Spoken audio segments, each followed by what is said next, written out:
Welcome to Conversations. I'm Robin Farr. And I'm Shauna Leakey, and we are joined by one of our rejoined by one of our favorite guests. We love her, Margaret Zhao.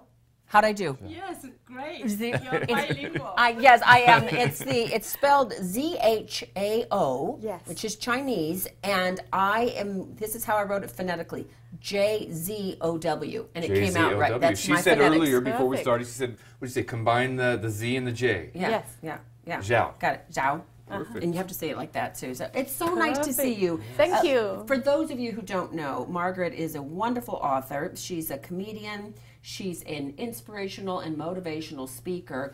We had Margaret on a couple of years ago, I guess, and she was referring to this book, which is not her second book. This is her first book, Really Enough, and it's her true story of her. It's her memoirs growing up, a true story of tyranny, courage, and comedy, and that really is your incredible gift to be able to take your very difficult childhood, things that went on during your childhood, and sort of find the humor in that.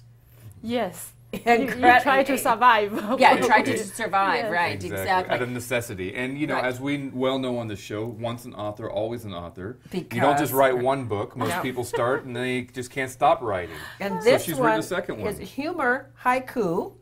And we were talking about what a haiku is, and this was a poetry that we learned in 3rd grade. Yes. And I couldn't remember how many syllables there were, and being very verbose, I came up with that it was 7, 13, and 7, and you said no, dear. 5, 7, and 5. Close, but not so much. I'm a big talker. My haiku was always longer than everybody else's. Yes, I her have haiku lots is to special. say. Yeah. But what was it, 5, 7, and 5? Yes. Okay. So, in fact, let me give one out so people know what we're talking about. So, for example, baby giraffe yawns, swallowing the setting sun accidentally. That's a haiku because you've got 5 syllables on the first line, 7 syllables on the second line, and 5 syllables on the third line. Okay, that makes perfect do you love sense. that? I thought it was 5, 7, 5 words, but it's syllables. Yes, because I told you it was words. I was lying. Yes, yeah, she's like we said earlier, her think haiku is we different are than everybody creative. else. So that's their pattern. We can do whatever we want. Well, I noticed because that. we're in America. Yeah, that's right. The haiku. I like it. Yeah, she's been a little bit liberal with it. You make your own rules. I like That's it. right.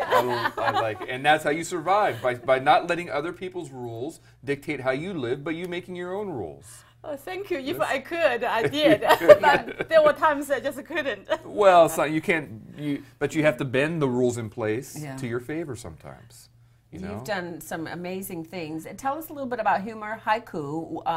Obviously, I gave a few of them out, but did you just have these thoughts running through your brain and you needed to get it on paper? Sometimes just the pictures, and also many times that I just get inspiration by the nature and by people like you. Oh, and then I was just thinking, wow, that's just such a wonderful inspiration. To me, I just feel I wanted to write it. Then I would write it out and arrange the words and count the syllables sometimes. Sometimes it's impossible to count. I just leave as it is. Still pretty That's pretty the nicest thing I think anybody's ever said, by the way. You're now my favorite guest. No offense to anybody else, but we inspire her. Yes. You know? We're You did last time. I went back and wrote that poem. We yes, and our own haiku. It's called the Conversations Haiku. You went back. You've just returned from China, your homeland, and boy, you have you sent some pictures along that really show you met somebody along the way, somebody from your village. Your village is described in Really Enough. This is a picture we're looking at here? Yes, 58 years ago, this is where you were born. This is the home of a villager that took me back to your childhood. What are we seeing here, Margaret? This is very Look at the wall. meager. That's Chairman Mao's picture. Oh, Chairman Mao. Still there like the old times since 1966. That's what the people's house, you walk in the room, main room, will be different kind of photos or a portrait of Chairman Mao. Oh. So he still has it. Yes, he's still got this. Not all the people have it now because we are advanced and Chairman Mao it's out of many people's minds. Yeah, the new generations have forgotten. Yes, Yeah. we are more into Western. Yeah. over there. Well, where is this? What province or what city in China? In Hubei province. Hubei province. Okay. Yes, where I was born, and Okay. the county is Gong'an, and that's the village. And Yes. and then I was able to go to his house, invited, and then that was the simple furniture, and the bicycle is like a car here. Oh, okay. So is this like the gathering room? I want to say our living room or our dining room. Is this? This is the main room. You the main walk room. in, everything should be there. Wow. And then the bedroom, I didn't go to the bedroom. Must be very bad shape. Uh-huh. If that was bad. Yeah. There. Yes. So is this typical of how you grew up? Yes, worse than this, because the wall, we didn't have this kind of wall painted like this. Worse than this. We didn't have bicycle this shape. How far away are you from, let's say, what's the closest big city in China that you're near? Close would be Wuhan. Wuhan? Okay. Yes. And very manufacturing intensive, or where you grew up, was it a It's lot of factories or countryside. farm side? Just Countryside, farm. okay. Wow. With Now let's peasants. take a look at the next picture. It looks to me like it's going to be the picture of the kitchen. Yes. Yes. Tell us about this. Is that So the yes, cooking in space? chapter 9, I was talking about my feet frozen, and I put at the mouth of the kitchen of the cooking stove. Yes. That's where you put the firewood in. You couldn't see very clearly, over there Yes. on the right. You gather from the farm, from the fields, and then you put in as your firewood to cook. If you don't have good weather and then no firewood, you couldn't cook. So he still is using this. See, look that pot over there, and then so you see the smoke. That was going to be my next question. Do a lot of people in the rural areas of China still live like live this? like They this? still very humble beginnings and still very old school, right? They don't have electronics. They don't have, energy, electricity. I think mixed. Yeah. Next. Yeah, both. They are very poor like this. They are better condition.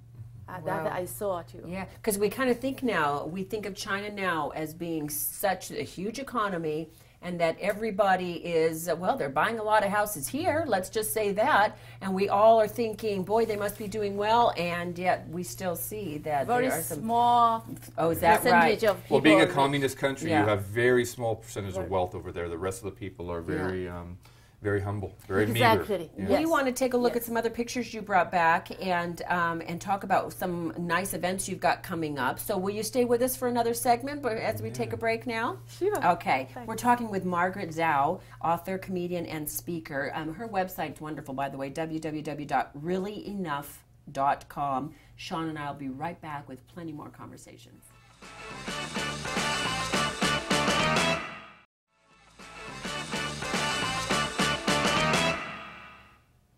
Welcome back to Conversation. Sean and I are talking with Margaret Zhao. She is a wonderful author. She's written the book Really Enough. And by the way, she's the winner of the Sharp Writ Book Award in 2012 Best Biography Memoirs. So congratulations Not just an author, on that. an award-winning author. An award-winning author. Yes. And her new Thank book, you. Humor Haiku, is just exactly that. The haiku we all learned to write. We should have learned to write. And now she's made it fun and funny. And that's just so typical Margaret. Also, we want to let people know Margaret's available for local organizations as a keynote speaker for charity. One of the things we're really learning is how grateful we should be for the things that we have, right? And Putting things in perspective, really. Yes, we were seeing your pictures of the kind of village that you grew up in China, and the house that you had. And we complain sometimes because we didn't get hardwood floors, or we complain, Or that TV that was the size. Yeah, that yeah, right. We It didn't get was the only a 60-inch 60-inch, TV in yeah. our room. We Yeah. got a 20-inch Yeah. if we were lucky enough. But And you know what's yeah. great and I wish parents would really, take advantage of this and her ability to speak to groups and stuff like that, because, just kids learning where you came from, puts things in perspective and make them appreciate exactly what they have nowadays. Yes. Because we're talking about this off camera, there's a good 60 to 75% of the world still that doesn't have running water, doesn't have electricity. They live like in those pictures you showed, very cold surroundings, sleeping on cement floors. And we forget that here nowadays. We take everything for granted here in the U.S., but you certainly don't, because you didn't grow up that way. I would like Americans to have this abundance, just to know there is poverty out there, and to appreciate your abundance. That's my goal. Appreciate, because we have so much abundance. I don't think we realize that too. When you were back in China, you were invited to give a speech to the high school that you taught before you came to the United States, right? Yes. And you brought a picture of that. You say that the students love to hear about your life in America. Is this like what we would This call is one here an classroom? assembly? This is one grade. Okay. Freshman. And that's you sitting there. Oh, Yes. were you nervous? I wasn't, because I just connected with them. Yeah. Yes, they were very warm, and look at how enthusiastic their body is, like wanting to get close to you. Yeah. Later they came up the stage with courage to ask me questions about America, about my life, and they heard a little bit of my talk about how I grew up in such poverty that they want to know more. They want to read the book, but I said it's English. They said they want to try to I was read just going to ask English. you, could they translate it into Chinese? Yes, I just haven't done that yet. But okay, well, you've been a little bit busy. You've got. Let me ask you this real quick, because of this picture, and I know we have others we're going to look at, but do the children, are they so interested because they want to follow in your footsteps? They want to come to America too? They do. They want to know more about America. Really? They do. They ask a lot of questions about the students. I said, oh, American students. I was going to tell them life much easier, but then I didn't say it. Well, you know, and is it easier sometimes when you think about all the advancements that we have here and kids being bullied on social media and all of, it's that age-old thing where you believe somebody's got more than you have, so you're just not quite popular enough. I think being a kid anywhere is just really tough, but our kids have no idea of what it is to go without. I agree with you, but I think it's tougher overseas. Yeah, and not I just do in too. China, but elsewhere. And we have a Yeah. great system here in the U.S. Yeah. But I think the educational systems, from what I've been told and what I've seen, is stronger overseas. They put more emphasis on studies and school than we do here in the U.S. Yeah. Here we just, again, we just kind of go with the flow and take it for granted that we have this great public school system. But over there, it's, I'd almost say, and I've heard this analogy before, that a high schooler is equivalent overseas is equivalent to a college student over here. Yes. That's how much more they know about geography and world history and stuff like that. Yeah. And starting from third grade, they are learning second language, English. Oh, Really wow. required. Oh, Yes. so Yeah, and They here was, it's an elective in high they school. were able to read the book Oh, they because there were? is Chinese in it. They were appreciating some English with the Chinese. yeah, Very funny too. So in certain ways, it is much tougher over there, just Very being a tough. student. Because from 6 o'clock in the morning till 9 o'clock at night. Yeah. Wow. You are doing some wonderful things in the community. We talked about that you are a motivational speaker. You are also teaching, make sure I say this right, Qigong? Qigong. Qigong. Yes. Free Monday night classes at the Pleasanton Public Library. And what is This that? awesome. That's Yes. where they do it's the a, Buddhist. It's a healing art. Uh-huh. Yeah, like Tai Chi is for both the exercise of the body and the mind, and also hands-on healing. But almost kind of like a yoga, like you said, Tai Chi type of thing. It's physically for movements. energy. Yes, For some. energy. And you're supposed to wear comfortable clothes. I remember reading about this. I was Yes. thinking, okay, what do I need to remember about this? You'll increase your energy, feel and look younger, That's your secret, huh? and learn to That's why quiet she your has so much mind, which energy. really would be magic for Well, me. you're an expert now. Yes. That's Now we very know her good. secrets. Oh, and so, and then you're also doing the natural healing arts at New Leaf in Pleasanton. Yes, I will give them a speech on how. On how to do it. Yes. And that's really basically about acupressure and all sorts of the arts that we on the Western medicine front don't really think about in terms of healing, do we? Because here you have the medicine take care of you. In China, we have to take care of ourselves. So we have headaches, we have cough, we have back pain. All that can be taken care of by very simple points. And more your Eastern family medicine. can help Isn't you, that yes, and something? you help yourself. Where do you find the time? You're an author. You're teaching classes. She's doing stand-up comedy. Yes. And you're teaching and speaking in China. I mean, come on. Are you really doing stand-up comedy? I do. You do? I am funny. You are. Than other You people. don't have to tell us. No, you're funny. We're laughing with you and at you. Don't worry. I will do stand-up comedy soon. Well, we expect it. And I then think she's hilarious. We could be in the audience, and you could call us out, and we could be like your wingman. Perfect. Yeah, Perfect. yeah. I like Next, it. on Mother's Day, I'm going to give a preach for the church. Oh yes. And then the minister invited me. She said, "You can make people laugh." I got the permission. yeah, good. Go You're ahead. making- Yeah, it's okay to laugh You're in making church, us laugh. right? Yeah, no, Exactly. it's just really great. It's wonderful what you're doing. I love, and we didn't have time to get to the things that you brought today, but I love that you are, you take the life that you had, and you say, it's okay. I got over that. It was some very difficult hardship time. You come to this country. You're so grateful for all that we offer here, and you just assimilate and get right into it and inspire others. I'm thankful. That's, Grateful, that's the word. I want to do anything possible to enrich other people's lives, and I want to share what I have and Well, I'll my tell you, ability. just being in your presence Yeah. is a treat because of the energy you bring and the positive nature that you have. You know, so many people nowadays look at the glass is half empty and all the things going bad in their life, but no, you're looking at all the good things that are going on in your life, and you're very Thank appreciative you. of it. Thank You're you. awesome. If you'd like to meet Margaret, you really must.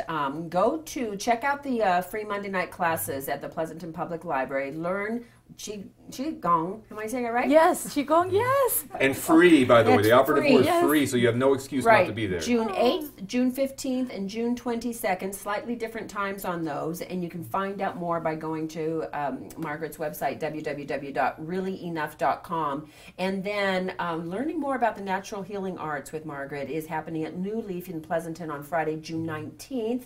I love that they call it happy hour. What could be more happy than learning this? It's from 5:30 to 7:30, and again, all of this information is on her website, www.reallyenough.com. She's got a great newsletter. Really, you're awesome. I'm so Thank glad to you. see Well you done, and again. best of luck to you. Yeah, Thank thanks you. You're so going to have much to come for back being and on the join us show. again. Thank Exactly. you. Great to see you. And Appreciate that'll it. do it for this edition of Conversations. We hope you've enjoyed it as much as we have. Remember, if you did like our show, please check out our Facebook page at facebook.com/tv30.org and click the like button. Until next time, I'm Robin Farr. And I'm Sean Aliki, and thanks for joining us. Stay tuned now for He Said, She Said, coming up next on Tri-Valley TV.